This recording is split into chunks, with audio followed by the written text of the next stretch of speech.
Online প্রতারণার দায়ে নদিয়ার কৃষ্ণগঞ্জ থানার দুই যুবককে গ্রেপ্তার করল কেরালা পুলিশ।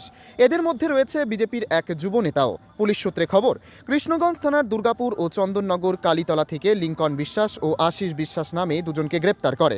তারা দীর্ঘদিন অনলাইন প্রতারণা চক্রের সঙ্গে জড়িত। 4,11,00,000 টাকা তছরূপ করেছে বলে অভিযোগ। কেরালা পুলিশ দুই অভিযুক্তর কাছ থেকে আরও কিছু তথ্য সংগ্রহ করার চেষ্টা করছে। সাইবার প্রতারণায় বিজেপির যুব সভাপতি যুক্ত হওয়ায় রাজনৈতিক মহলেও শুরু হয়েছে শোরগোল। আপনার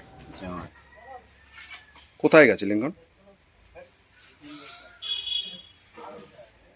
কোথায় গেছে? বাড়িতে নেই? আমি সকালে আসলাম, আমি ঠিক জানি না। লিঙ্কন কি করে? ওদের ওই কম্বলের ব্যবসা আছে।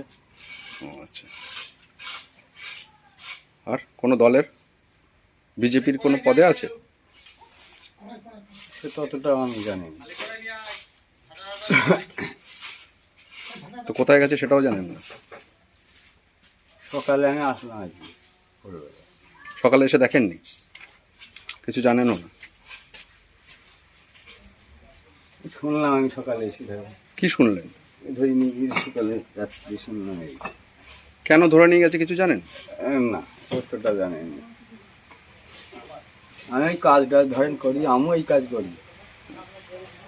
ও বিজেপির কোন পদে ছিল? তা জানি না, আমি অতটা জানি।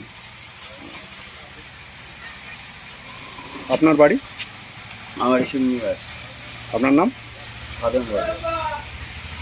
যারা করে বা বিজেপি যারা দলের যারা নেতা হয়, অ্যাকচুয়ালি যুব নেতা না, যুব মণ্ডল সভাপতি বিজেপি, তারা এরকম চিটিংবাজি হয়, ঠিক আছে।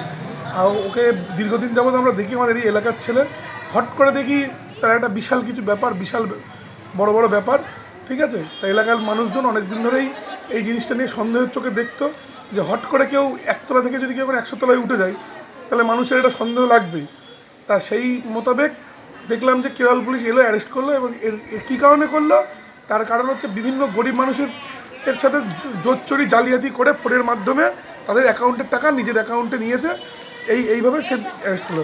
তীব্র নিন্দা জানাচ্ছি। আরেকজন ছিল ধরা পড়ে যাবে আপনার আশিস বিশ্বাস বলে একজনকে। হ্যাঁ, ওদের র্যাকেট আছে বিজেপির, এরা বিজেপি মদত দেয় এদেরকে, এরা বিজেপির মদত এই ধরনের করে। আমরা তীব্র নিন্দা জানাচ্ছি।